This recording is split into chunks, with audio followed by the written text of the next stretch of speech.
आइए समझते हैं माइनर की ability to enter into contract के बारे में थ्रू केस लॉज। सबसे पहले सबसे इंपॉर्टेंट केस लॉ की बात करते हैं, जो है मोहरी बीबी वर्सेस धर्मोदास घोष। अब बहुत सारे लोग इसमें क्वेश्चन करते हैं कि भाई मोहरी बीबी कौन थी और धर्मोदास घोष कौन थे, तो शुरुआत से शुरू करते हैं।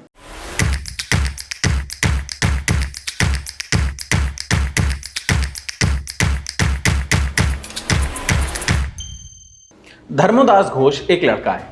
इस लड़के को अपनी प्रॉपर्टी गिरवी रख करके पैसा लेना है।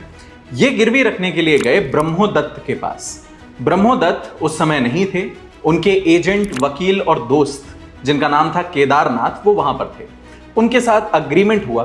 केदारनाथ को पता था कि ब्रह्मोदत्त एक माइनर है, मतलब वो अभी तक मेजॉरिटी की एज यानी कि कॉन्ट्रैक्ट में एंटर करने के लिए एलिजिबल नहीं है। फिर भी केदारनाथ और धर्मोदास घोष के बीच में एक अग्रीमेंट हो गया और उसके बाद इसी अग्रीमेंट के विरुद्ध कोर्ट में जाया गया। अब मामला जो शुरू हुआ वो शुरू हुआ था धर्मोदास घोष बनाम ब्रह्मोदत्त, लेकिन मामला चलते चलते ब्रह्मोदत्त की मृत्यु हो जाती है और उनके बाद उनकी पत्नी उनकी जगह ले लेती है। तो यह मामला बन जाता है धर्मोदास घोष वर्सेस मोहरी बीबी। जब अपील में जाते हैं तो ये पार्टीज चेंज हो जाती हैं और हमारे पास मैटर आता है मोहरी बीबी वर्सेस धर्मोदास घोष। अब इस मैटर में सारी चीजें आपके सामने हैं। एक माइनर है, प्रॉपर्टी गिरवी रख दी है और उसके बाद अब उस कॉन्ट्रैक्ट को एग्जीक्यूट करवाने की बात चल रही है। कोर्ट ने यह कहा कि भाई माइनर के साथ अगर आपने जानबूझ के एग्रीमेंट किया है, शब्द इस्तेमाल किया गया था इन्फेंट। इन्फेंट और माइनर इंटरचेंजेबली यूज किया जाता था। अगर माइनर के साथ कोई अग्रीमेंट में एंटर किया गया है तो वो अग्रीमेंट वॉइड एब इनिशियो कहलाएगा और ऐसी स्थिति में कोई रिकवरी नहीं हो सकेगी। मतलब इस केस में धर्मोदास घोष को उसकी प्रॉपर्टी भी वापस दिलाई गई और पैसे भी वापस नहीं देने पड़े। ये काफी लोगों को बहुत अजीब सा लगा कि यार इसमें तो उसको बहुत फायदा हो गया। इसके बाद में लेकिन और केसेस आए, जैसे कि खानगुल वर्सेस लाखा सिंह और लेस्ली वर्सेस शील। इन केसेस के अलावा एक और स्टैट्यूटरी एनैक्टमेंट हमारे सामने आया, जो था specific relief act section number 33। इस पूरे मैटर में इन तीनों केसेस को जब आप साथ में पढ़ते हैं तो एक और चीज का उद्गम होता है, that is the doctrine of traceability, जिसको हम कहते हैं restitution stops when repayment begins. तो कहानी यहां पहुंच गई कि भाई अगर माइनर के साथ अग्रीमेंट करते हैं और कोई भी चीज वापस दिलवानी है उस अग्रीमेंट में से, तो केवल उतना भाग वापस दिलवाया जा सकता है जितना भाग ट्रेस हो सकता है। कहने का मतलब, अगर मान लीजिए मैंने माइनर को एक स्कूटी बेची, अब वो स्कूटी मुझे वापस दिलवाई जा सकती है उस कॉन्ट्रैक्ट को खत्म करते समय, लेकिन अगर उस माइनर ने वो स्कूटी बेच दी तो मैं उससे पैसा रिकवर नहीं कर सकता हूं। यह भी प्रॉब्लमैटिक था।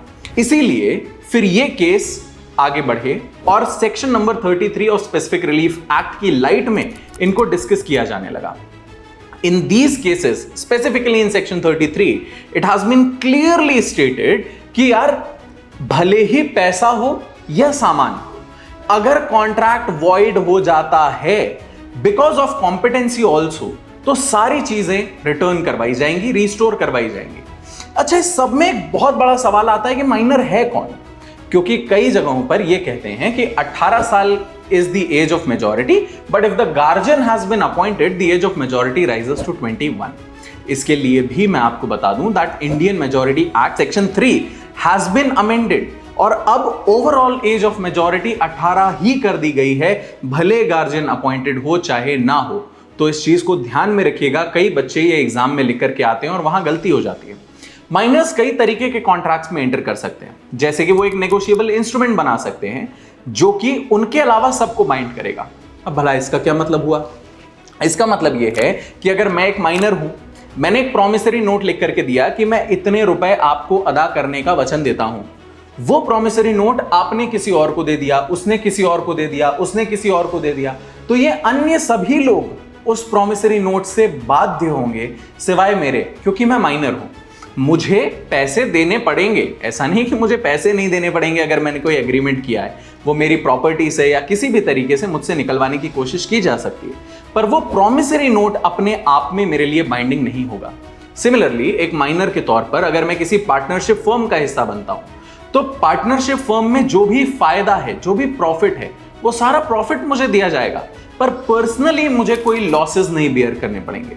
मतलब अगर मुझे 1 लाख रुपए का प्रॉफिट हो रहा है तो वो 1 लाख रुपए तक के लॉसेस मैं बेयर कर सकता हूं, उससे 1 रुपए ज्यादा भी मुझे बेयर करने की आवश्यकता नहीं है। लेकिन यह बात भी सही है कि अगर किसी माइनर को कोई आवश्यकता है, कोई नेसेसिटी है जो उसके जीवन की परिस्थितियों के हिसाब से उसको बहुत जरूरी है प्राप्त करना, और आप उसको ये प्राप्त करवा देते हैं, तो या तो आप ये चैरिटी के तौर पर करेंगे या कॉन्ट्रैक्ट के तौर पर।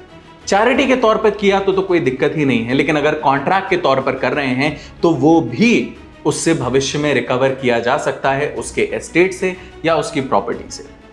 माइनर से संबंधित ऐसे बहुत सारे केस लॉज हैं जो कि हमारे सामने आते हैं with regard to section number 11 और section number 68 of the Indian contract act. आपके लिए इन 3-4 केसेस के अलावा और कोई केसेस ध्यान में रखना जरूरी नहीं है। बस ये ध्यान रखिएगा कि एज ऑफ मेजॉरिटी आपको सही पता है, आपको section 33 of specific relief act पता है, और ये बाकी के नेगोशिएबल इंस्ट्रूमेंट्स एक्ट और इंडियन पार्टनरशिप एक्ट के रेलेवेंट प्रोविजंस के बारे में आपको पता है। With all this knowledge you are well equipped to answer any question about minors eligibility to enter into a contract. Thanks a bunch.